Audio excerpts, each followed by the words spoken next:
আর আজকে জুমার দিন আমারে 2 রাকাত জুমার নামাজ পড়ার সুযোগ দে।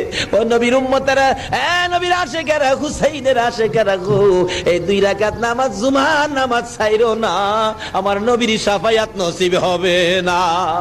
রক্তে লাল হইয়া যদি হুসাইন 2 রাকাত জুমার নামাজ পড়তে পারে গো, আজকাল থেকে কথা দিতে হবে জীবনে কোনোদিন জুমার নামাজ ছাড়তে পারবা না।